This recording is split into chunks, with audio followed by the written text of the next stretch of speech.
Loi cadre numéro 5117 relative au système d'éducation, de formation et de la recherche scientifique. Préambule. Conformément aux dispositions de la Constitution du Royaume et aux conventions internationales relatives aux droits de l'homme dûment ratifiées par le Royaume du Maroc ou auxquelles elle adhère, et en vue de mettre en œuvre la recommandation de la vision stratégique de la réforme 2015-2030 approuvée par Sa Majesté le roi Mohammed VI, que Dieu l'assiste, appelant à traduire ces grands choix en une loi cadre incarnant un pacte national qui engage toutes les parties et que tous s'engagent à mettre en œuvre. Considérant l'importance et la place du système d'éducation, de formation et de recherche scientifique dans la réalisation du projet sociétal de notre pays, ses rôles dans la formation des citoyennes et des citoyens de demain, ainsi que dans la réalisation des objectifs du développement humain et durable et la garantie du droit à l'éducation pour tous, ce qui le met au devant des priorités nationales. Compte tenu de la convergence des volontés des différentes composantes de la nation, État et société, pour permettre au système national d'éducation, de formation et de recherche scientifique de capitaliser ses acquis, résoudre ses dysfonctionnements et garantir sa réforme globale afin de lui permettre d'assurer pleinement ses fonctions. Attendu que la traduction des principes, orientations et objectifs de la réforme du système dans une loi cadre est à même de garantir une application optimale de ces dispositions, d'assurer sa continuité en tant que référence législative contraignante pour la mise en place du dispositif législatif et réglementaire nécessaire à la réalisation des objectifs et la mise en œuvre des orientations et des principes qu'elle énonce. Considérant que la mobilisation sociétale globale est continue en vue de la mise en œuvre, le suivi et l'évaluation régulière de la réforme du système constituent, dans sa complémentarité, un gage supplémentaire pour sa réussite et la réalisation de ses objectifs. Attendu que l'essence de la présente loi cadre réside dans l'instauration d'une nouvelle école ouverte à tous qui vise la qualification du capital humain sur la base de l'équité et de l'égalité des chances, d'une part, et de la qualité pour tous, d'autre part, en vue d'atteindre l'objectif suprême, en l'occurrence la promotion de l'individu et le progrès de la société. Attendu que la réalisation de l'équité et de l'égalité des chances repose sur un ensemble de leviers, dont notamment la généralisation d'un enseignement inclusif et solidaire en faveur de tous les enfants sans distinction, l'obligation de l'enseignement préscolaire qui incombe à l'État et aux familles, la discrimination positive en faveur des enfants des zones rurales et périurbaines et des autres zones déficitaires, la garantie du droit d'accès à l'éducation, à l'enseignement et à la formation aux enfants en situation de handicap et aux enfants en situation particulière, la poursuite des efforts déployés en vue de lutter contre la déperdition et l'abandon scolaire et la mise en place de programmes incitatifs pour la mobilisation et la sensibilisation des familles au risque de l'abandon de l'école à un âge précoce, la mise en place des conditions favorables à l'éradication de l'analphabétisme. Attendu que la garantie d'un enseignement de qualité pour tous requiert nécessairement des mesures telles que le renouvellement des métiers de l'enseignement, de la formation et de la gestion, la réorganisation et la restructuration du système d'éducation, de formation et de recherche scientifique et l'instauration de passerelles entre ses composantes. La révision des approches pédagogiques, des programmes et des curricula, la réforme de l'enseignement supérieur et l'encouragement de la recherche scientifique et technique et de l'innovation. L'adoption du plurilinguisme et de l'alternance linguistique. L'adoption d'un modèle pédagogique axé sur l'intelligence qui développe l'esprit critique, promeut l'épanouissement et l'innovation et éduque à la citoyenneté et aux valeurs universelles. Chapitre 1er. Dispositions générales. Article 1er. Conformément aux dispositions de la Constitution, la présente loi cadre détermine les principes sur lesquels repose le système d'éducation, de formation et de la recherche scientifique, les objectifs fondamentaux de la politique de l'État et ses choix stratégiques pour la réforme du système ainsi que les mécanismes de réalisation de ces objectifs, notamment ceux qui concernent les composantes, la structuration et les règles d'organisation du système, les moyens d'accès à ces services et ses prestations, les principes de sa gestion et les sources et mécanismes de son financement. Article 2. Au sens de la présente loi cadre et des textes pris pour son application, on entend par l'apprenant tout bénéficiaire en qualité d'élève, d'étudiant ou de stagiaire ou en toute autre qualité des prestations d'enseignement et ou de formation rendues sous quelque forme que ce soit par les diverses catégories d'établissements d'éducation, d'enseignement et de formation. L'alternance linguistique, une approche pédagogique et un choix éducatif progressif investi dans l'enseignement plurilingue en vue de la diversification des langues d'enseignement en sus des 2 langues officielles de l'État à travers l'enseignement de certaines matières, notamment les matières scientifiques et techniques, ou certains contenus au module en une ou plusieurs langues étrangères. Le comportement civique. L'attachement aux constantes constitutionnelles du pays, dans le plein respect de ses symboles et de ses valeurs civilisationnelles d'ouverture et à l'identité aux affluents multiples, la fierté de l'appartenance à la nation, la conscience des droits et devoirs, en étant imprégné de la vertu de l'effort productif et de l'esprit d'initiative, de la conscience de l'engagement citoyen, des responsabilités envers soi, la famille et la société, ainsi que l'attachement aux valeurs de tolérance, de solidarité et de coexistence. Le cadre national référentiel de certification, un outil d'identification et de classification des diplômes au niveau national conformément à une grille référentielle de normes correspondant à des niveaux déterminés des résultats des apprentissages et qui prend en considération les besoins du marché, du travail et le développement de la société. Les enfants en situation particulière sont les enfants abandonnés ou en situation difficile de précarité ou d'indigence, résidant dans les établissements de protection sociale, les enfants résidant dans les centres et établissements d'accueil des mineurs délinquants et les enfants des ressortissants étrangers en situation difficile. L'équité et l'égalité des chances.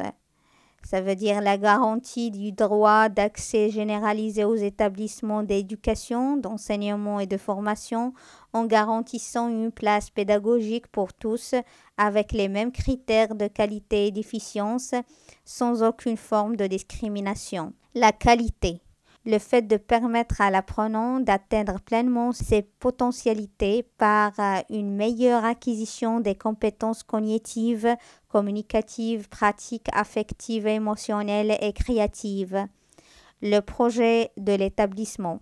C'est le cadre méthodologique destiné à orienter les efforts de tous les acteurs éducatifs et les partenaires en tant qu'outil pratique nécessaire à l'organisation et la mise en œuvre des différentes opérations managériales et pédagogiques ayant pour objectif d'amélioration de la qualité des apprentissages pour tous les apprenants et le moyen essentiel de mise en œuvre des politiques pédagogiques au sein de chaque établissement d'éducation, d'enseignement et de formation, en prenant en considération ses spécificités et les exigences d'ouverture sur son environnement. La validation des acquis professionnels et artisanaux. Un outil d'évaluation et de reconnaissance des apprentissages acquis à travers l'expérience professionnelle et les qualifications personnelles en vue de permettre aux candidats de poursuivre ses études. L'apprentissage tout au long de la vie. Toute activité qui permet à tout moment de la vie de développer les connaissances, les savoir-faire, les capacités ou les compétences, que ce soit dans le cadre d'un projet personnel, professionnel ou social. Chapitre 2. Les principes, les objectifs et les fonctions du système d'éducation, de formation et de recherche scientifique. Article 3. Le système d'éducation, de formation et de recherche scientifique œuvre à la réalisation des objectifs principaux suivants. Consacrer des constantes constitutionnelles du pays, prévues par la Constitution et visées à l'article 4 de la présente loi cadre en tant que référence fondamentale du modèle pédagogique adopté par le système d'éducation, de formation et de recherche scientifique, et ce, en vue de consolider le sens de l'appartenance à la patrie, de la fierté de ses symboles, des valeurs de la citoyenneté et de l'esprit d'initiative chez l'apprenant. Contribuer à la réalisation du développement global et durable, notamment en assurant à l'apprenant l'acquisition du savoir-faire et des compétences nécessaires à son épanouissement, à son intégration dans la vie active et à sa participation effective dans les chantiers de développement du pays, de façon à réaliser le progrès de la société et contribuer à son développement. Généraliser un enseignement obligatoire de qualité pour tous les enfants en âge de scolarisation en tant que droit de l'enfant, devoir de l'État et obligation de la famille. Doter la société en compétences élite de scientifiques, penseurs, intellectuels, cadres et travailleurs qualifiés pour participer à la construction continue de la patrie à tous les niveaux et renforcer sa position parmi les pays émergents, notamment par leur formation, leur qualification et leur protection. Garantir les opportunités de l'apprentissage et la formation tout au long de la vie et faciliter les conditions pour y accéder afin de gagner le pari de la société du savoir et développer et valoriser le capital humain. Inciter aux valeurs de l'excellence et de l'innovation dans les différents niveaux et composantes du système d'éducation, de formation et de recherche scientifique à travers la stimulation de l'intelligence et le développement des capacités intrinsèques des apprenants et de leur esprit critique, la promotion de leurs capacités créatives et innovatrices et leur permettre d'intégrer la société du savoir et de la communication. Respecter la liberté de création et de pensée, œuvrer à la diffusion du savoir et des sciences et accompagner les mutations et les innovations dans divers domaines des sciences, des technologies et du savoir. Adopter une ingénierie linguistique cohérente dans les divers niveaux et composantes du système d'éducation, de formation et de recherche scientifique, et ce en vue de développer les compétences communicatives de l'apprenant et son ouverture aux autres cultures et garantir la réussite scolaire escomptée. Améliorer la qualité des apprentissages et de la formation et développer les moyens nécessaires à cet effet, notamment par l'intensification de l'apprentissage à travers les nouvelles technologies de l'éducation, le développement de l'efficience des performances des acteurs pédagogiques, la promotion de la recherche pédagogique ainsi que par la révision profonde, continue et régulière des curricula, des programmes et des formations. Lutter par tous les moyens possibles contre la déperdition et l'abandon scolaire, tout en œuvrant à la réinsertion des apprenants en situation de décrochage scolaire dans l'une des composantes du système d'éducation, de formation et de recherche scientifique ou leur préparation à l'insertion professionnelle.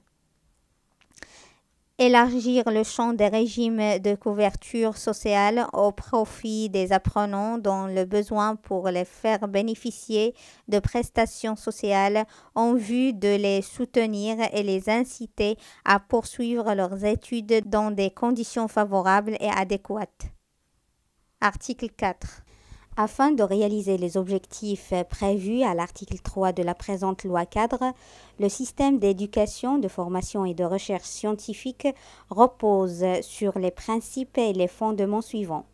Les constantes constitutionnelles du pays, en l'occurrence la religion musulmane, l'unité nationale aux multiples affluents, la monarchie constitutionnelle et le choix démocratique. L'identité nationale unifiée aux multiples composantes, fondée sur la consolidation de l'appartenance à la nation et sur les valeurs d'ouverture, de modération, de tolérance, de dialogue et de compréhension mutuelle entre les cultures et les civilisations humaines. Les valeurs et les principes des droits de l'homme tels qu'énoncés dans la Constitution et les conventions internationales dûment ratifiées par le Royaume du Maroc ou auxquelles elle a adhéré, notamment les conventions relatives au domaine de l'éducation, de l'enseignement et de la formation et de la recherche scientifique. L'attachement au principe d'égalité, d'équité et d'égalité des chances dans l'accès de toutes les catégories d'apprenants aux composantes et aux services du système. L'investissement dans l'éducation, la formation et la recherche scientifique en tant qu'investissement productif dans le capital humain, levier pour le développement durable et pilier fondamental du modèle de développement du pays. Le développement du régime de soutien social au profit des familles démunies pour les inciter à assurer la scolarisation de leurs enfants. L'amélioration continue de la qualité de l'éducation, de la formation et de la recherche scientifique en vue de garantir l'efficience du système, d'atteindre ses objectifs et d'optimiser son rendement. La gestion efficace et optimale du système au moyen d'une gouvernance basée sur l'esprit du changement, de l'innovation et de l'adaptation continue aux évolutions et aux exigences d'une réforme continue. L'adoption d'une méthodologie d'évaluation périodique et régulière de toutes les composantes et tous les niveaux du système pour mesurer son rendement et le degré de réalisation des objectifs qui lui sont assignés.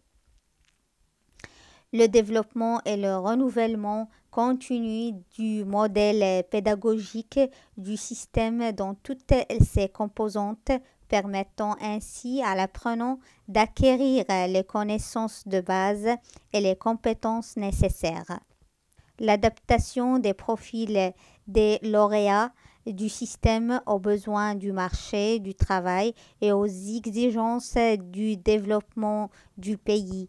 La cohérence avec les grands choix sociétaux en assurant l'ouverture et l'accompagnement nécessaire des évolutions en matière de créativité et d'innovation. La contribution active du système à la qualification du dispositif national de la recherche scientifique et technique à travers l'amélioration et le développement ainsi que le renforcement de la complémentarité, de la convergence et de l'interactivité entre ces différentes applications et les intervenants, notamment par la mise en place de règles de bonne gouvernance dans la gestion de ces différentes composantes.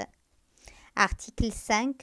Afin de réaliser les objectifs prévus à l'article 3 ci-dessus, dans un cadre de complémentarité, de cohérence et de convergence entre ces composantes et ces niveaux, le système d'éducation, de formation et de recherche scientifique assure les fonctions suivantes. La socialisation et l'éducation aux valeurs de citoyenneté, d'ouverture, de communication et de comportement civique. L'enseignement, l'apprentissage, la formation, la qualification et l'encadrement.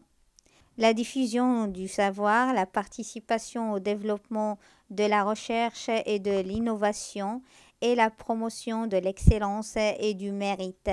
La contribution aux évolutions scientifiques, techniques et professionnelles en prenant en considération les besoins du pays en matière de développement économique, social, culturel et environnemental. L'insertion culturelle de l'apprenant et la facilitation de son intégration et de son interaction positive avec son environnement. L'intégration de la dimension culturelle dans les programmes, les curricula, les formations et les outils didactiques afin d'assurer la transmission du patrimoine culturel national aux multiples affluents aux générations futures et sa valorisation, l'ouverture sur les autres cultures et le développement de la culture nationale. Article 6. La réalisation des objectifs de la réforme du système d'éducation, de formation et de recherche scientifique et son renouvellement permanent sont des priorités nationales impérieuses et constituent une responsabilité partagée entre l'État, la famille, les organisations de la société civile, les acteurs économiques et sociaux et les acteurs dans les domaines de la culture, de l'information et de la communication.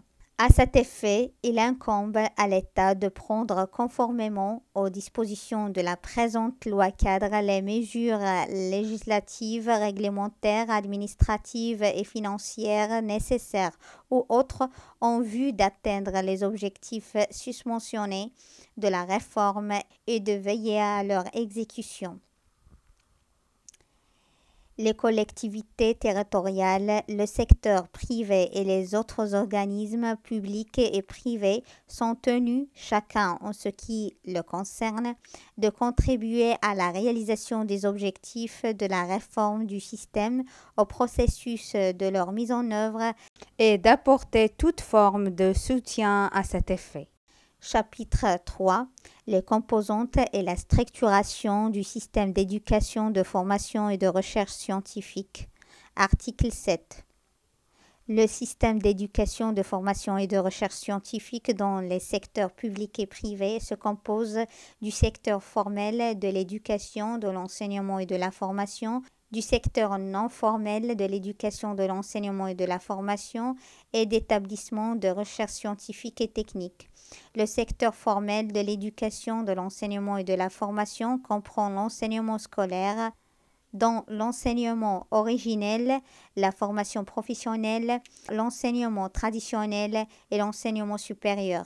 Il est fondé sur les principes de la spécialisation progressive et de l'instauration de passerelles entre ces différentes catégories d'enseignement et de formation. Le secteur non formel de l'éducation, de l'enseignement et de la formation comprend en particulier les programmes de l'éducation non formelle, les programmes de lutte contre l'analphabétisme et ceux destinés à l'éducation et à l'enseignement des enfants de la communauté marocaine résidant à l'étranger. Article 8. L'enseignement scolaire comprend l'enseignement préscolaire, l'enseignement primaire, l'enseignement collégial et l'enseignement secondaire qualifiant. Il est réorganisé comme suit. L'enseignement préscolaire ouvert à tous les enfants âgés de 4 à 6 ans sera instauré et progressivement intégré dans l'enseignement primaire dans un délai de 3 ans pour constituer le cycle d'enseignement primaire et qui devient, dès sa généralisation, accessible aux enfants ayant atteint l'âge de 3 ans. L'enseignement primaire sera lié à l'enseignement collégial dans le cadre d'un cycle d'enseignement obligatoire.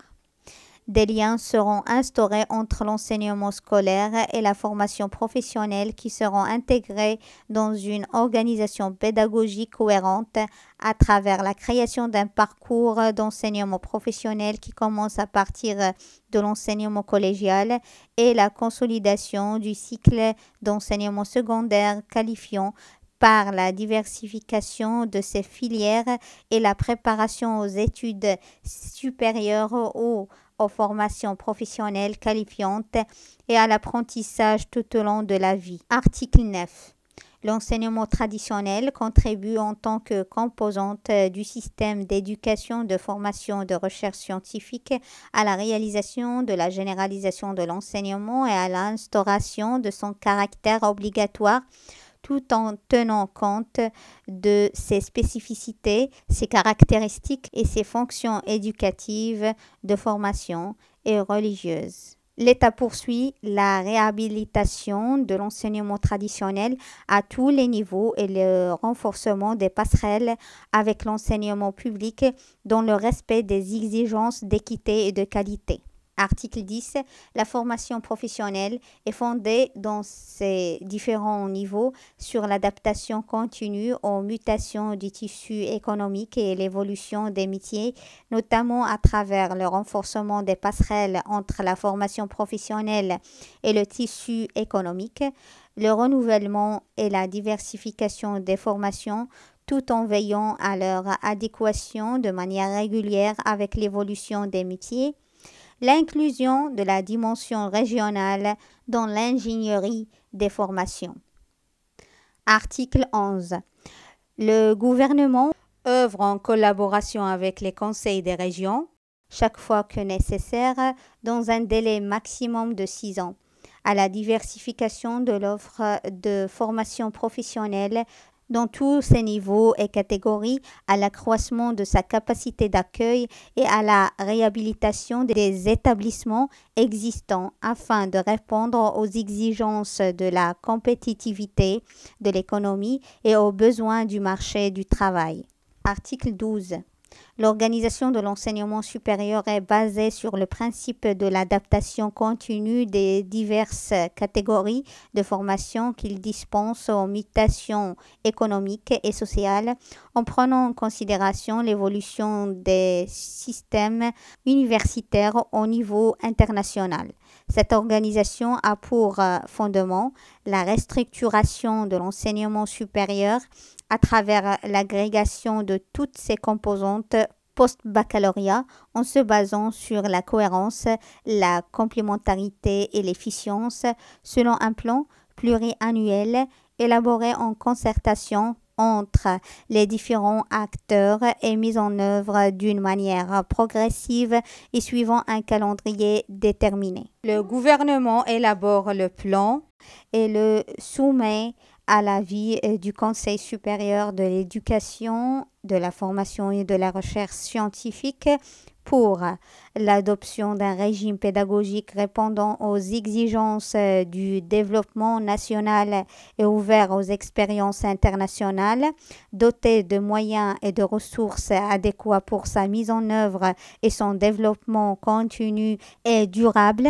la création d'un réseau national renouvelé d'universités et d'autres établissements d'enseignement supérieur et de recherche scientifique, et ce à travers la mise en place d'une cartographie nationale prospective de l'enseignement supérieur, l'instauration de pôles universitaires thématiques, la création de complexes universitaires régionaux intégrés dotés des conditions propices à l'apprentissage, la formation, l'encadrement et la recherche, ainsi que de services sociaux, culturels et sportifs.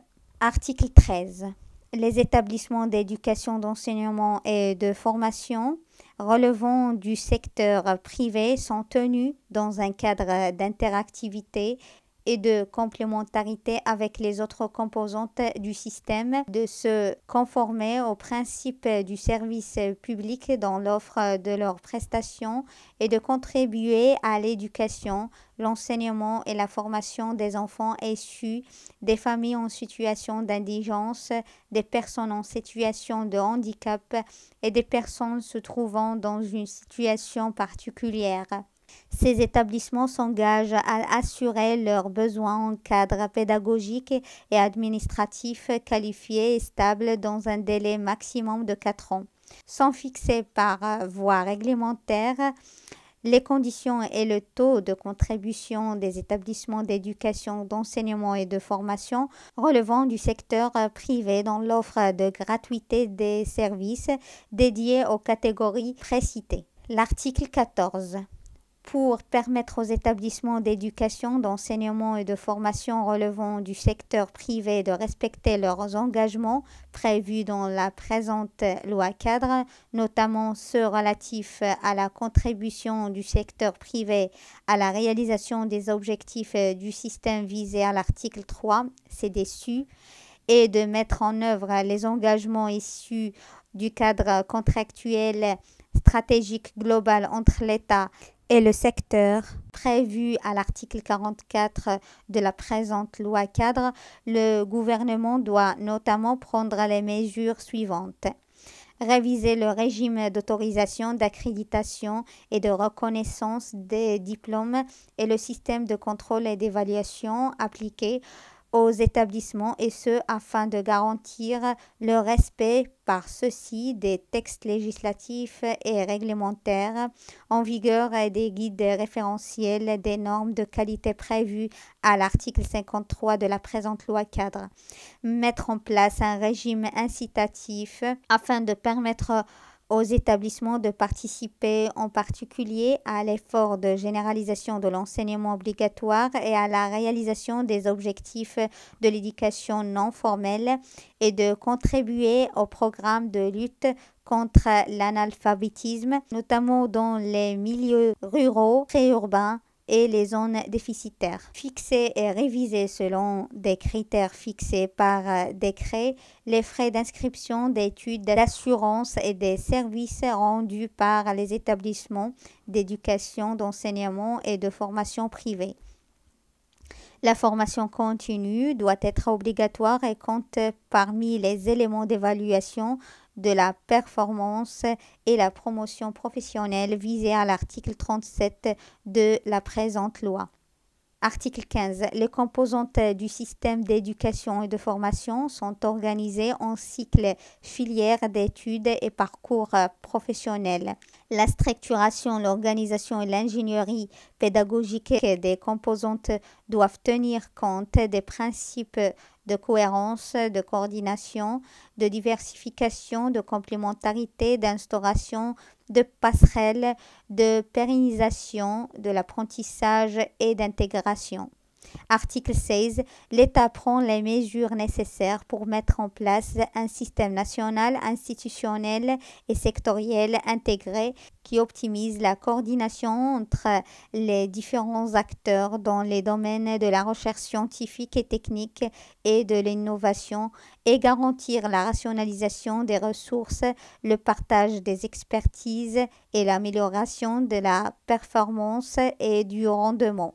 L'organisation, les missions, les programmes et les projets des établissements de recherche scientifique et technique doivent tenir compte des principes de complémentarité, de coordination, de productivité et de mutualisation des structures de recherche, de même que de la rationalisation de l'utilisation des ressources financières et humaines et du développement de partenariats productifs public-privé dans le domaine de la recherche appliquée. À cet effet, il est créé par voie réglementaire un Conseil national de la recherche scientifique chargé du suivi de la stratégie de la recherche scientifique et technique et de l'innovation, ainsi que de la coordination entre les différents intervenants dans ce domaine. L'État poursuit également ses efforts en vue d'augmenter le budget général alloué à la promotion de la recherche scientifique. Article 17.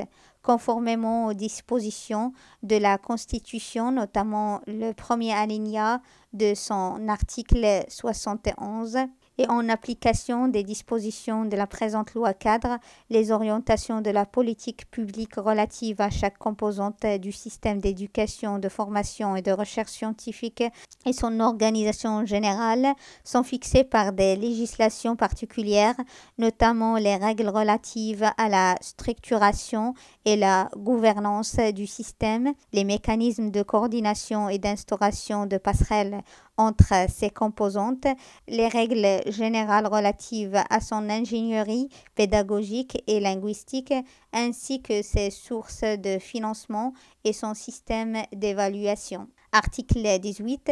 Le système d'éducation, de formation et de recherche scientifique s'appuie sur l'instauration de passerelles entre ses composantes et niveaux d'une part et entre le système et son environnement économique, social, professionnel, scientifique, technique et culturel d'autre part. Et ce sur la base des principes et selon les mécanismes suivants.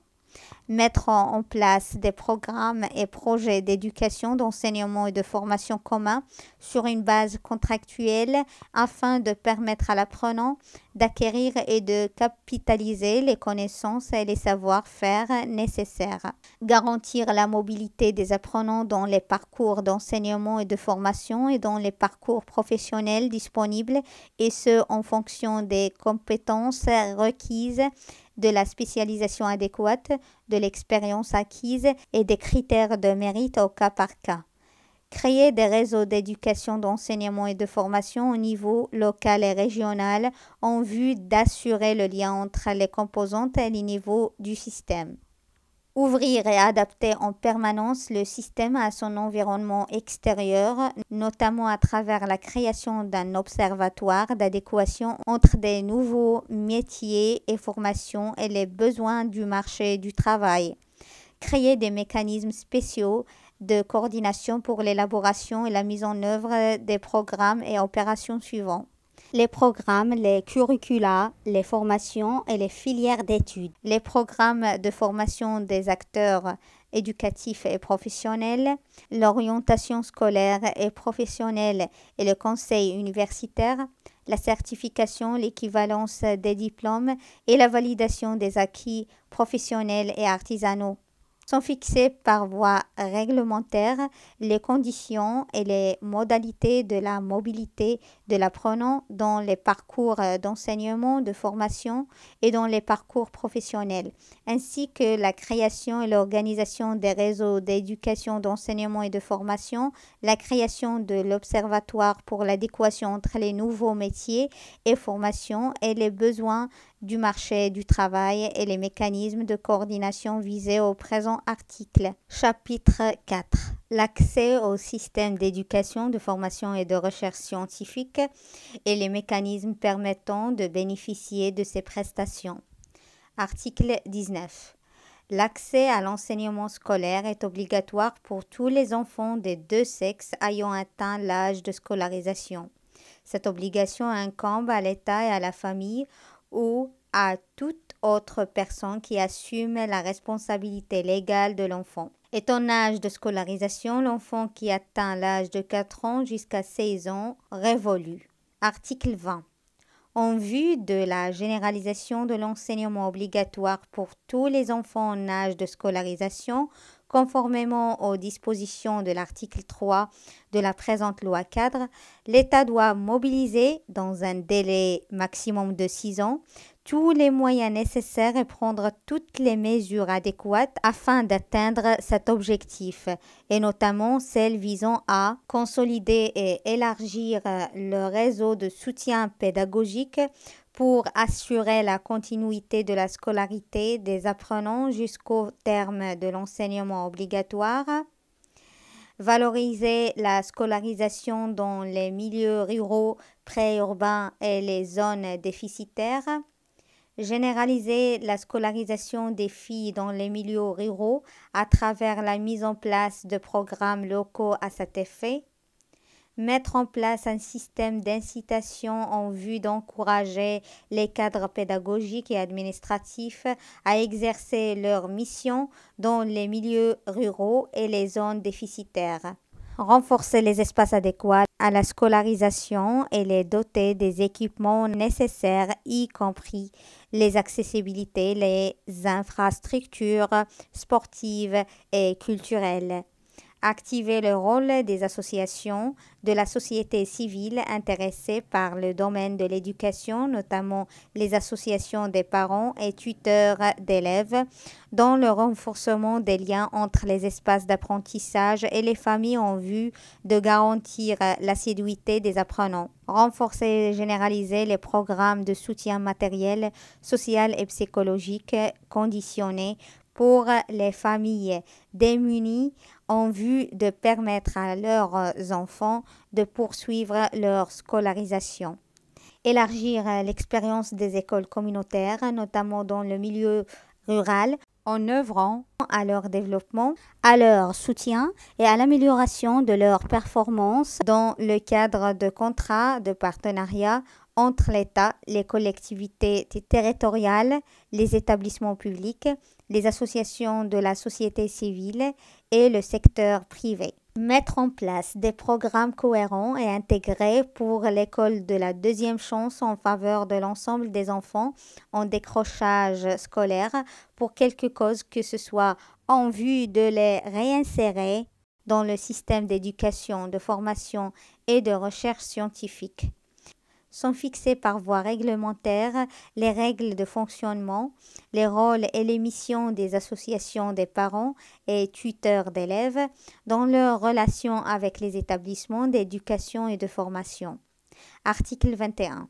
L'État doit prendre les mesures nécessaires pour permettre aux apprenants dans les différents niveaux du système d'éducation, de formation et de recherche scientifique de bénéficier sur la base des principes de mérite, de transparence et d'égalité des chances des services sociaux suivants. Les prestations d'hébergement et de restauration des apprenants indigents, le régime de couverture médicale en faveur des apprenants qui ne bénéficient d'aucun régime de couverture, un système de bourse d'études destiné aux apprenants méritants dont les parents, les tuteurs ou les personnes qui en ont la charge sont en situation sociale précaire. Un système préférentiel de prêt d'études aux apprenants désirant en bénéficier en vue de poursuivre leurs études supérieures. Article 22. Outre les mesures prévues aux articles 20 et 21, ci-dessus, et en vue de permettre à chaque apprenant de poursuivre son parcours scolaire durant ou après l'enseignement obligatoire, l'État œuvre par ses propres moyens ou dans le cadre de partenariats avec les collectivités territoriales, le secteur privé ou avec tout autre partenaire à mobiliser toutes les ressources disponibles et prendre les décisions et les mesures nécessaires afin de procéder progressivement à réaliser dans un délai maximum de 3 ans un programme national de réhabilitation des établissements d'éducation, d'enseignement et de formation existant à la date d'entrée en vigueur de la présente loi cadre, suivant des normes de référence en vue d'en améliorer la performance et le rendement. Combler dans un délai maximum de 6 ans le déficit en établissement d'éducation, d'enseignement et de formation et les doter des cadres pédagogiques et administratifs suffisants, des structures et équipements nécessaires et adéquats en tenant compte de la nature et des besoins des différentes composantes et cycles du système, ainsi que leur environnement social, géographique, économique et culturel.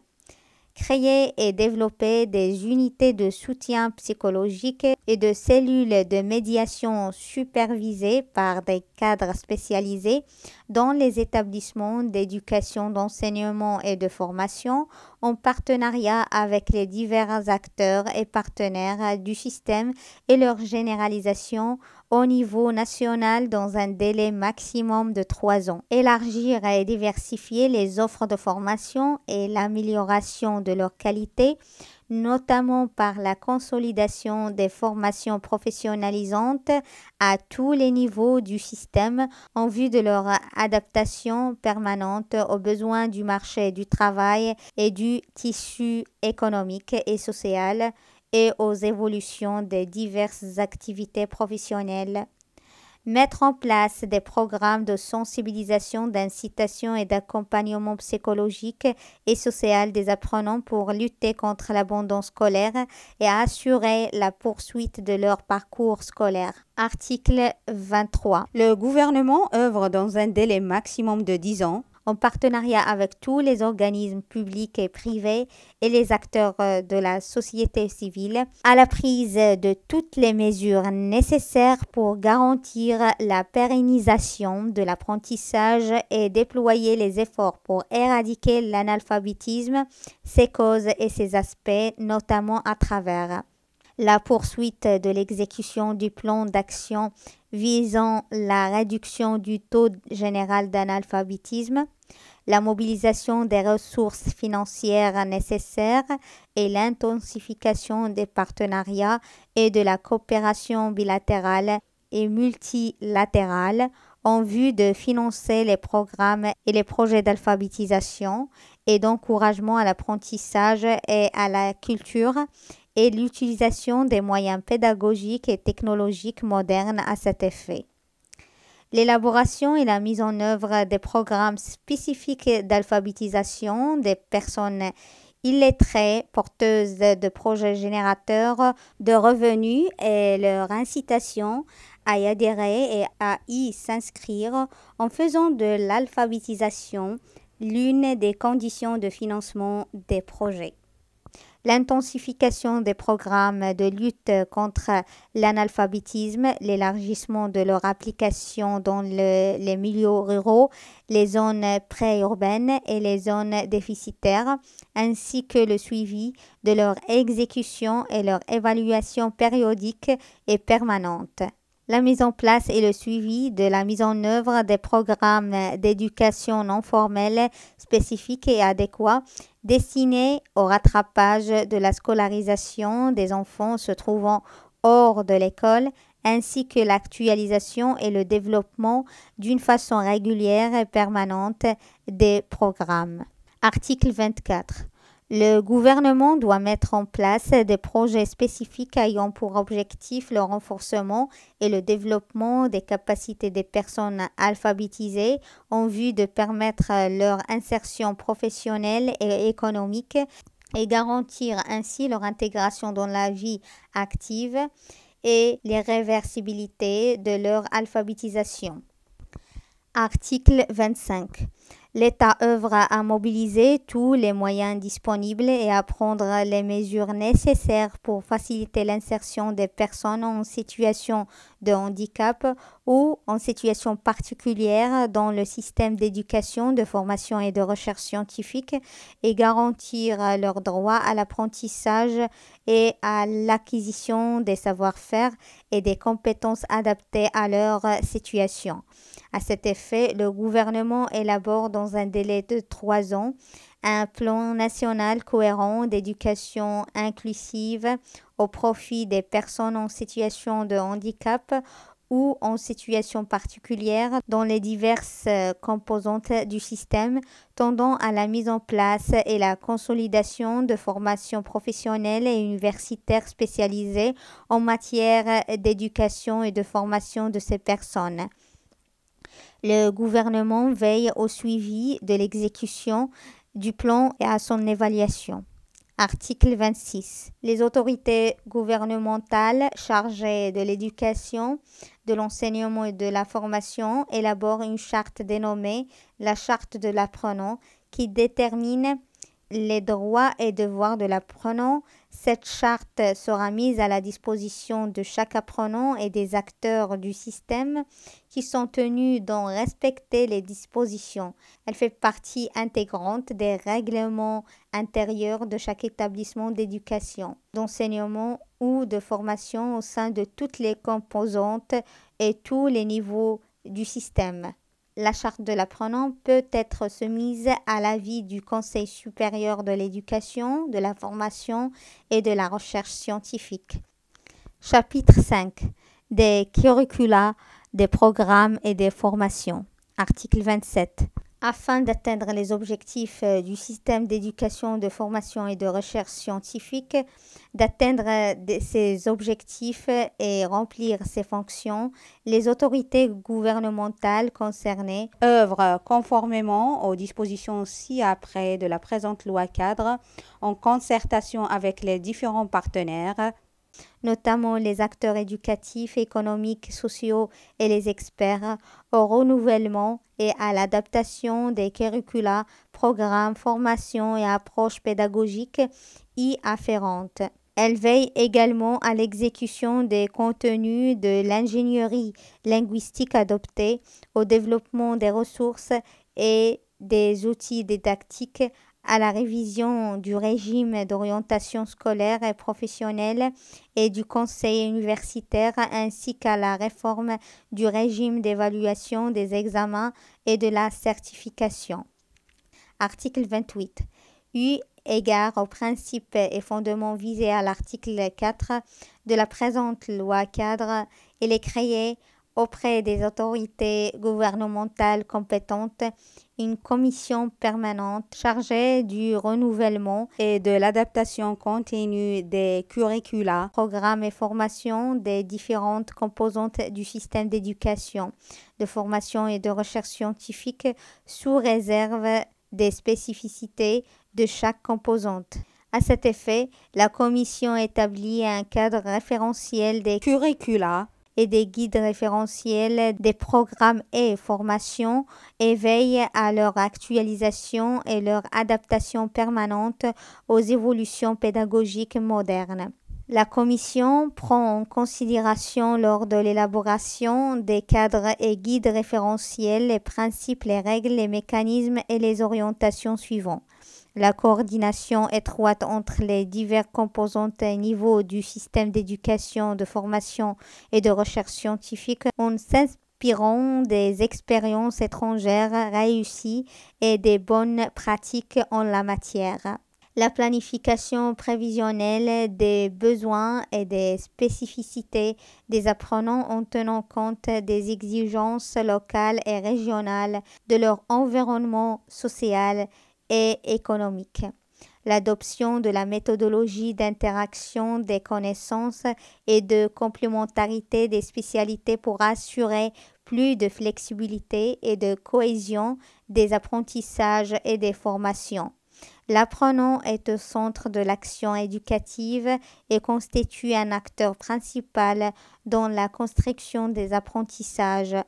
La gestion du temps scolaire et des rythmes d'enseignement en vue de les adapter à l'environnement de l'école, notamment dans les zones lointaines et les zones à situation spécifique. La diversification et l'adaptation des approches pédagogiques dans l'exercice des activités d'enseignement, de formation et d'apprentissage de manière à renforcer l'autonomie pédagogique de ces activités. La révision, le renouvellement et l'adaptation permanente des manuels scolaires et des divers outils didactiques sur la base d'un système d'évaluation, d'accréditation et d'homologation élaboré par la commission permanente et soumis à l'avis du Conseil supérieur de l'éducation, de la formation et de la recherche scientifique. L'exploitation des résultats de la recherche pédagogique et sociale en vue d'améliorer la qualité des programmes, des curricula et des formations. L'adoption de programmes de découverte précoce des apprenants prodiges et surdoués afin de les soutenir et les assister pour mettre en valeur leurs talents, leurs capacités et leur excellence. l'intégration obligatoire des activités culturelles, sportives et créatives dans les curricula et les programmes pédagogiques et de formation. La mise en place de mécanismes permanents d'évaluation et de révision continue des curricula et des programmes en vue d'améliorer la qualité du produit éducatif, d'enseignement et de formation, sous réserve des principes d'allègement, de simplification, de flexibilité et d'adaptation dans l'ingénierie pédagogique adoptée dans chaque composante du système. Article 29. Elle est créée auprès de la Commission permanente de renouvellement et d'adaptation des curricula et des programmes, des groupes de travail spécialisés selon les composantes et les niveaux du système d'éducation, de formation et de recherche scientifique afin d'assister la Commission dans l'exercice de ses missions. La composition et les modalités de fonctionnement de la commission permanente et des groupes de travail créés en son sein sont fixés par décret. Article 30. Le cadre et les guides référentiels visés à l'article 28 ci-dessus sont soumis avant leur mise en application à l'avis du Conseil supérieur de l'éducation, de la formation et de la recherche scientifique et à l'approbation de la Commission nationale pour le suivi et l'accompagnement de la réforme du système d'éducation, de formation et de recherche scientifique visée à l'article 57 de la présente loi cadre, et ce dans un délai maximum de 3 ans à compter de la date d'entrée en fonction de la Commission. Article 31. L'ingénierie linguistique adoptée détermine les éléments de la politique linguistique suivie dans les composantes et niveaux du système d'éducation, de formation et de recherche scientifique. À cet effet, l'ingénierie linguistique adoptée dans les curricula, les programmes et les formations doit être fondée sur les principes suivants. La mise en avant du rôle fonctionnel des langues adoptées dans l'école dont l'objectif consiste à consolider l'identité nationale, permettre à l'apprenant d'acquérir les connaissances et les compétences, de s'épanouir dans son environnement local et universel et de garantir son insertion socio-économique et culturelle ainsi que son adhésion aux valeurs. La maîtrise par l'apprenant des 2 langues officielles et des langues étrangères, notamment dans les spécialités scientifiques et techniques, dans le respect des principes d'équité et d'égalité des chances. L'adoption de la langue arabe comme langue principale d'enseignement et le développement à l'école de la position de la langue amazigh, langue officielle de l'État et patrimoine commun de tous les Marocains sans exception. Et ce, dans un cadre d'action nationale clair et cohérent avec les dispositions de la Constitution. La mise en place progressive et équilibrée du plurilinguisme permettant à l'apprenant titulaire du baccalauréat de maîtriser les langues arabes et amazigh et d'être capable d'utiliser au moins 2 langues étrangères. La mise en œuvre du principe de l'alternance linguistique dans l'enseignement tel que prévu à l'article 2 ci-dessus, la préparation des apprenants à la maîtrise des langues étrangères à un âge précoce et le développement de leur aptitude à une acquisition fonctionnelle de ces langues et ce, dans un délai maximum de 6 ans à compter de la date d'entrée en vigueur de la présente loi cadre. Les établissements étrangers d'éducation exerçant leur activité au Maroc sont tenus d'enseigner la langue arabe et la langue amazigh à tous les enfants marocains qui y poursuivent leurs études, à l'instar des matières qui leur font connaître leur identité nationale sous réserve des stipulations des conventions internationales bilatérales conclues par le Royaume du Maroc relatives au statut des établissements. Sont fixées par voie réglementaire les applications de l'ingénierie linguistique en ce qui concerne chaque niveau du système, notamment les niveaux de l'enseignement préscolaire, de l'enseignement primaire, de l'enseignement collégial et l'enseignement secondaire qualifiant, de la formation professionnelle et de l'enseignement supérieur et ce dans le respect des principes cités ci-dessus et des règles générales prévues à l'article 17 de la présente loi cadre, et après avis du Conseil supérieur de l'éducation, de la formation et de la recherche scientifique. Article 32.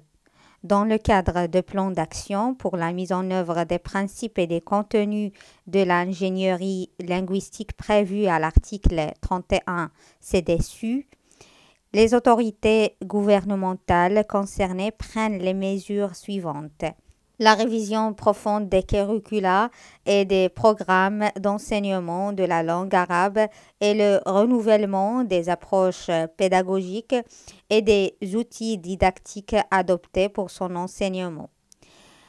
La poursuite des efforts déployés pour l'aménagement linguistique et pédagogique de la langue amazigh dans la perspective de sa généralisation progressive dans l'enseignement scolaire. La révision des curricula et des programmes d'enseignement des langues étrangères selon les nouvelles approches et méthodes pédagogiques. La diversification des choix linguistiques dans les filières, les spécialités, les formations et la recherche au niveau de l'enseignement supérieur et l'ouverture de parcours permettant la poursuite des études en langue arabe, française, anglaise et espagnole, et ce dans le cadre de l'autonomie des universités et selon leurs besoins en matière de formation et de recherche et compte tenu des moyens disponibles. L'instauration dans les filières dispensées en langue étrangère au sein de l'enseignement supérieur d'un module enseigné en langue arabe. L'intégration en sus des langues de formation adoptées de la formation en langue anglaise dans les spécialités et les filières de la formation professionnelle.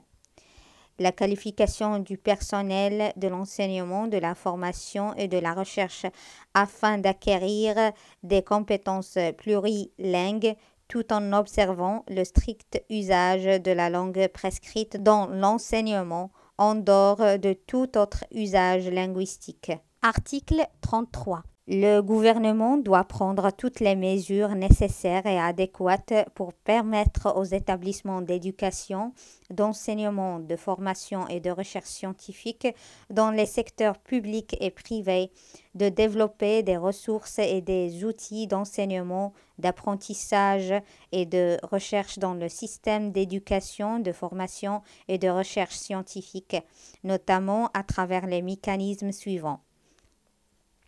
Le renforcement de l'intégration des technologies de l'information et de la communication dans la promotion de la qualité des apprentissages et l'amélioration de leur rendement.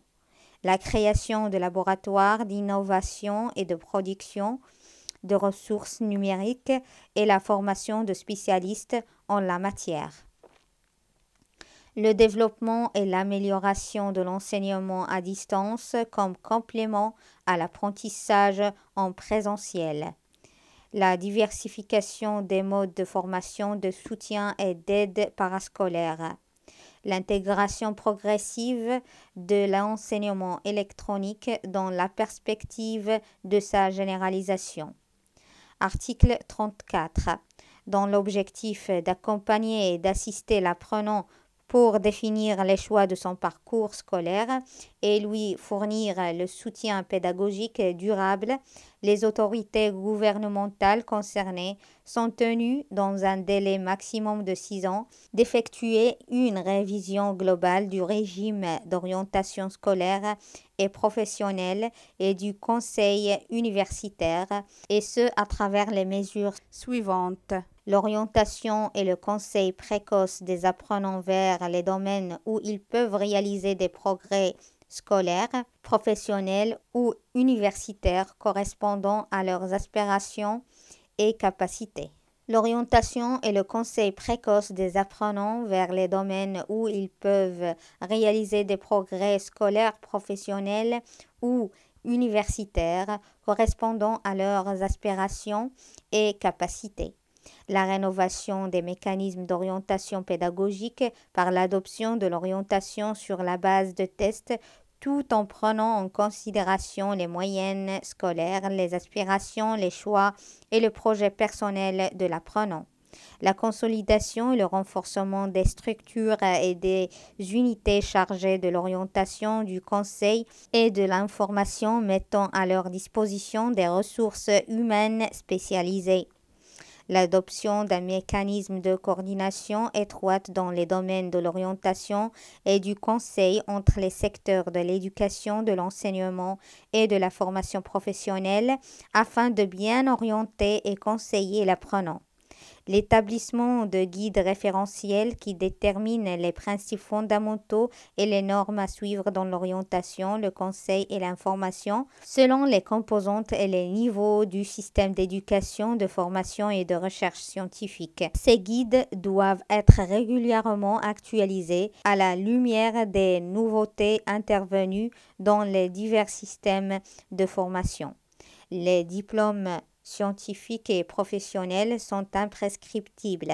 Article 35. Les autorités gouvernementales concernées procèdent dans un délai maximum de 3 ans à une réforme globale du régime d'évaluation des examens et de certification appliqué à la date d'entrée en vigueur de la présente loi cadre à travers notamment les mesures suivantes. Le développement de guides référentiels des activités d'évaluation suivant les niveaux et cycles de formation, le renouvellement et le développement des outils, méthodes et modes d'évaluation adoptés, de telle sorte que le système d'évaluation reflète une image fidèle des qualifications et des compétences de l'apprenant et permettre de mesurer ses acquis.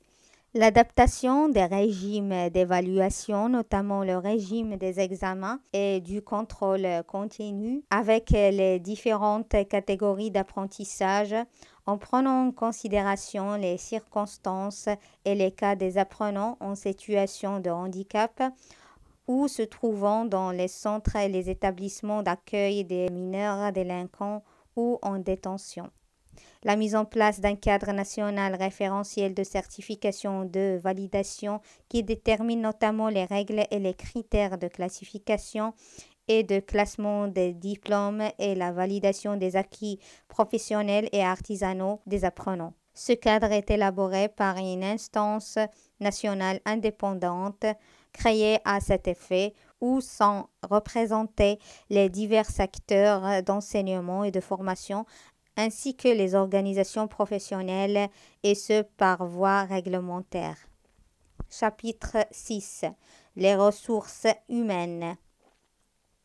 Article 36. Tous les intervenants concernés par l'exécution des projets et programmes visant la réforme et le développement du système d'éducation, de formation et de recherche scientifique sont tenus de contribuer, chacun selon son domaine de compétence, à la réalisation des objectifs principaux prévus à l'article 3 de la présente loi cadre et à leur mise en œuvre dans les délais fixés à cet effet. Cette contribution doit être effectuée dans le cadre d'un engagement de tous les intervenants précités pour la réalisation des objectifs sur la base du principe de corrélation entre les droits et les devoirs qui sont déterminés par une charte contractuelle de déontologie des métiers de l'éducation, de l'enseignement, de la formation et de la recherche, élaborée à cet effet par l'autorité gouvernementale compétente. Article 37. Les missions et les compétences des cadres éducatifs, administratifs et techniques appartenant aux différentes catégories professionnelles en activité dans les domaines de l'éducation, de l'enseignement, de la formation et de la recherche scientifique sont fixées dans des guides référentiels des emplois et des compétences. Les guides référentiels sont pris en considération par l'attribution des responsabilités pédagogiques, scientifiques et administratives, ainsi que pour l'évaluation de la performance et la promotion professionnelle. Ces guides doivent être élaborés conformément aux principes de flexibilité, d'adaptabilité et de spécificité de chaque métier, tout en prenant en compte les besoins et les exigences du système de l'éducation, de la formation et de la recherche scientifique. Les autorités gouvernementales chargées de l'éducation et de la formation pour le renouvellement et l'adaptation des curricula et des programmes prévus à l'article 28 ci-dessus sont tenus d'établir les guides en concertation avec les représentants des instances et organismes professionnels concernés. Ces guides sont soumis à l'avis du Conseil supérieur de l'éducation, de la formation et de la recherche scientifique avant leur approbation par décret. Les autorités gouvernementales concernées sont tenues d'adapter les statuts particuliers des différentes catégories professionnelles visées au premier alinéa du présent article avec les principes, les règles et les critères prévus au guide référentiel. Article 38. Outre les conditions statutaires requises pour l'accès aux métiers d'enseignement, de formation, d'encadrement, de gestion et d'inspection dans le secteur public, la formation initiale est une condition pour accéder aux métiers d'éducation, de formation et de recherche scientifique en sus de la satisfaction des critères et qualifications fixés dans les guides référentiels prévus à l'article 37 ci-dessus. Article 39. Les autorités gouvernementales et les établissements de formation concernés sont tenus de réviser les programmes et les curricula de formation initiale des cadres en exercice dans les diverses composantes et niveaux du système d'éducation, de formation et de recherche scientifique en vue de les qualifier, de développer leurs capacités et d'améliorer leurs performances et leurs compétences professionnelles, et ce à travers l'adaptation des régimes de formation aux nouveautés éducatives, pédagogiques, scientifiques et technologiques et en tenant compte des spécificités de chaque catégorie de formation. Les autorités et les établissements cités et l'alinéa précédents doivent également, en partenariat avec les organismes publics et privés, chacun selon son domaine de compétences, mettre en place des programmes annuels de formation continue et spécialisés au profit des cadres afin de développer leur savoir-faire et d'améliorer leur rendement. La formation continue doit être obligatoire et faire partie des éléments d'évaluation de la performance et de la promotion professionnelle prévus au guide référentiel visé à l'article 37 de la présente loi. Chapitre 7. Les principes et les règles de gouvernance du système d'éducation, de formation et de recherche scientifique. Article 40. En vue de se conformer aux grandes orientations stratégiques de la politique de l'État en matière d'éducation, d'enseignement, de formation et de recherche scientifique, et en vue de permettre aux structures de gestion régionale et locale du système d'exercer les missions et compétences qui leur sont dévolues, les pouvoirs publics prennent les mesures nécessaires afin de poursuivre la politique de décentralisation et de déconcentration dans la gestion du système au niveau territorial et mettre en œuvre le principe de subsidiarité, notamment la réorganisation des structures et le renforcement progressif de leur autonomie pour les adapter à leurs nouvelles missions et sur la base des principes de la complémentarité des fonctions, de la cohérence des missions et de la rationalisation de l'utilisation des ressources.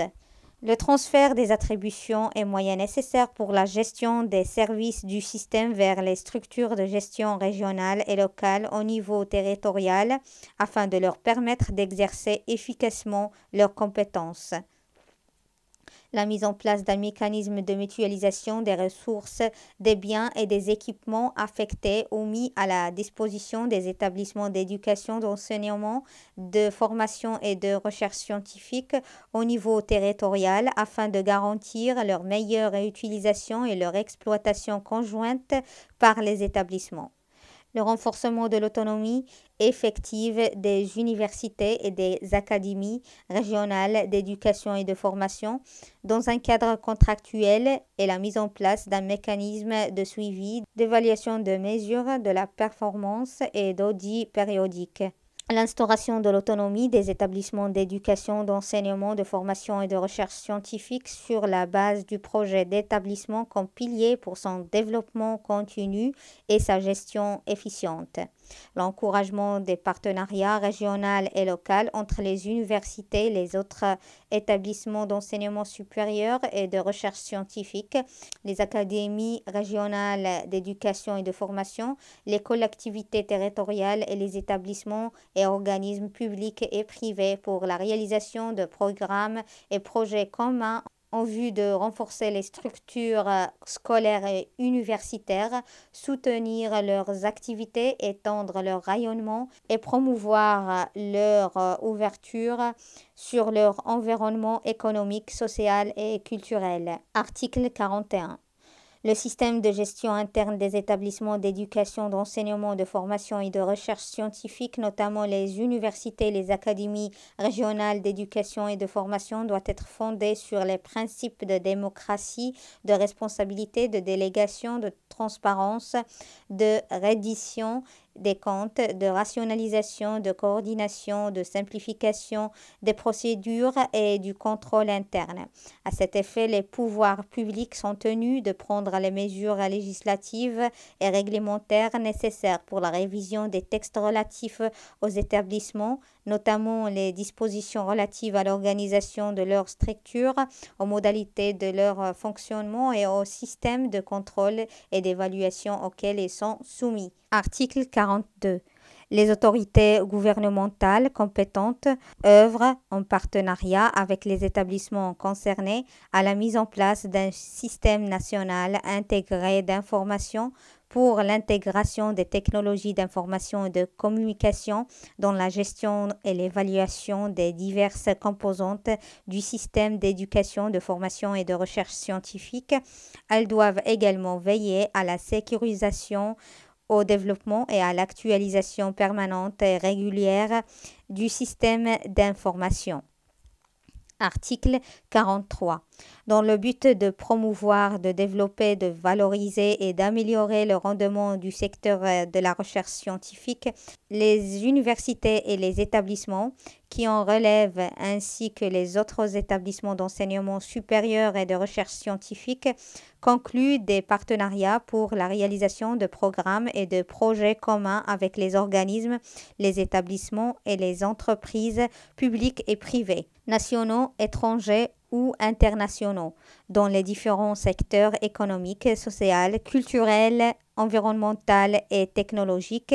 Les partenariats fixent notamment les objectifs de ces programmes et projets, leurs modalités et durée de réalisation et les sources de financement des programmes et projets, ainsi que les résultats escomptés et les mécanismes de suivi de leur exécution et d'évaluation de leur bilan. À cet effet, les pouvoirs publics prennent les mesures législatives nécessaires pour mettre en place un dispositif spécifique et intégré d'incitation au partenariat en vue d'encourager et développer des projets de recherche scientifique productive, de former les chercheurs et les spécialistes et leur permettre l'adhésion à des réseaux, centres et laboratoires de recherche au niveau international et l'échange des expertises, de consolider et renforcer les structures de recherche scientifique et d'accompagner les nouveautés dans ce domaine. En outre, l'État peut, dans un cadre contractuel stratégique, confier à des établissements d'enseignement supérieur et de recherche scientifique la réalisation ou la supervision de la réalisation de programmes ou de projets spécifiques de recherche scientifique pour son compte ou pour le compte des services publics, et ce, suivant les conditions incitatives fixées dans des conventions conclues à cet effet. Article 44. Afin de réaliser les objectifs prévus par la présente loi cadre, l'État œuvre à la mise en place d'un cadre contractuel stratégique global qui détermine la contribution du secteur privé au développement du système d'éducation, de formation et de recherche scientifique, à l'amélioration de son rendement, de son financement et de sa qualité, ainsi qu'à la diversification de l'offre en matière d'éducation, d'enseignement et de formation, sous réserve des principes d'équilibre spatial au niveau territorial, en donnant la priorité aux zones déficitaires en structure scolaire. Le cadre contractuel détermine également les mesures incitatives dans le secteur privé peuvent bénéficier dans le cadre de l'exécution de ses obligations contractuelles avec l'État. Le cadre contractuel visé à l'alinéa précédent doit tenir compte notamment des normes de gouvernance, de qualité, de concentration géographique, du coût de scolarisation et du rendement. Chapitre 8. La gratuité de l'enseignement et la diversification des sources de financement du système d'éducation, de formation et de recherche scientifique. Article 45. L'État garantit la gratuité de l'enseignement public dans tous ses cycles et spécialités et œuvre à mobiliser tous les moyens disponibles afin de le rendre accessible à tous les citoyennes et les citoyens de façon égalitaire. Nul n'est privé de poursuivre ses études pour des raisons purement matérielles, lorsqu'il dispose des compétences et des acquis nécessaires. Article 46. L'État poursuit ses efforts de mobilisation des ressources et des moyens nécessaires au financement du système d'éducation, de formation et de recherche scientifique et la diversification des sources du financement, notamment en faisant appel à la solidarité nationale et sectorielle et par la participation des parties et partenaires concernés, en particulier les collectivités territoriales, les établissements et les entreprises publiques et le secteur privé, sous réserve des principes et des règles prévus par la présente loi cadre. Article 47. Sous réserve des dispositions de la loi organique numéro 133 relative à la loi de finances et créée par une loi de finances, un fonds spécial pour la diversification des sources de financement du système d'éducation et de formation et l'amélioration de sa qualité, financé dans un cadre de partenariat par l'État, les établissements et entreprises publiques et les contributions du secteur privé et des autres partenaires. Article 48. L'État est tenu de développer des programmes de coopération et de partenariat dans le cadre de la coopération internationale dans les domaines de l'éducation, de l'enseignement, de la formation et de recherche scientifique, notamment en ce qui concerne le financement de la généralisation de l'enseignement obligatoire, de l'enseignement à distance, de l'éducation non formelle, de la lutte contre l'analphabétisme, de l'enseignement tout au long de la vie, du développement de la recherche scientifique et de l'amélioration de la qualité du système d'éducation, de formation et de recherche scientifique. Article 49. Afin de réaliser les objectifs prévus par la présente loi cadre relatif au développement et à la promotion de la recherche scientifique, le gouvernement œuvre au renforcement du Fonds national de soutien à la recherche scientifique et au développement technologique créé en vertu de la loi de finances numéro 5500 pour l'année budgétaire 2001, promulguée par le Dahir numéro 100351 du 29 Ramadan 1421, 26 décembre 2000, par des ressources supplémentaires mobilisées pour le financement des opérations suivantes. Rattraper le déficit en équipement nécessaire à la réalisation des programmes et projets de recherche scientifique selon les priorités déterminées par la stratégie nationale de la recherche scientifique, les programmes de formation et de qualification des ressources humaines affectées aux projets de recherche scientifique financés par les fonds, notamment les chercheurs et les experts, selon les domaines de recherche. Article 50. Le gouvernement veille à une révision globale des procédures et mesures de la dépense publique dans le secteur de la recherche scientifique, tendant à leur simplification, leur transparence, leur rationalisation et leur efficacité en vue de faciliter la gestion des programmes et projets de recherche scientifique adoptés et de garantir les conditions d'efficience nécessaires à leur mise en œuvre et à la réalisation des objectifs escomptés. Article 51. Le gouvernement encourage la politique du partenariat et de la contractualisation entre les établissements d'enseignement supérieur et de recherche scientifique et les organismes et établissements du secteur privé, notamment les entreprises nationales, pour la réalisation de programmes et de projets de recherche scientifique par la mise en place d'un régime incitatif à ces programmes et projets comprenant des mesures financières et fiscales particulières fixées par une loi de finances. Article 52. Il est institué un système de comptes nationaux dans le domaine de l'éducation, de l'enseignement et de la formation, comprenant un relevé de comptes qui indique avec précision la nature des charges et des ressources, leur utilisation, les justifications y afférentes et les critères de leur rendement et leur efficacité en rapport avec les objectifs de chaque charge. Chapitre 9. L'évaluation du système d'éducation, de formation et de recherche scientifique et les mesures d'accompagnement pour garantir la qualité. Article 53. En vue de s'assurer du niveau de réalisation des objectifs visés à l'article 3 de la présente loi cadre, d'accompagner le processus de réforme du système d'éducation, de formation et de recherche scientifique et de proposer les mesures nécessaires au développement de sa performance, à l'accroissement de son rendement et à la réalisation des résultats escomptés.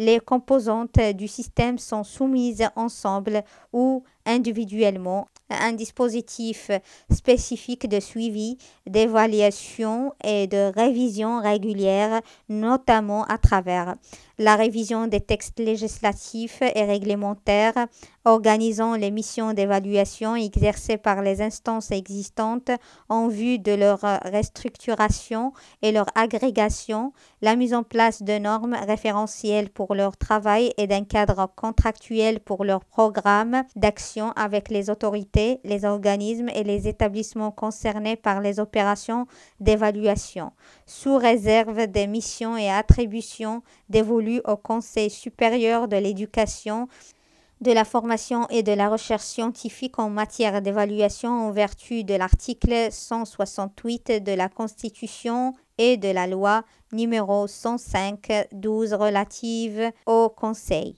L'élaboration d'un cadre référentiel de qualité qui va servir comme base pour préparer les guides référentiels des normes de qualité selon chaque composante et niveau du système. Les guides seront mis à la disposition des établissements d'éducation, d'enseignement, de formation et de recherche scientifique dans les secteurs publics et privés, des acteurs pédagogiques et de tout le personnel en activité dans ces établissements. Article 54.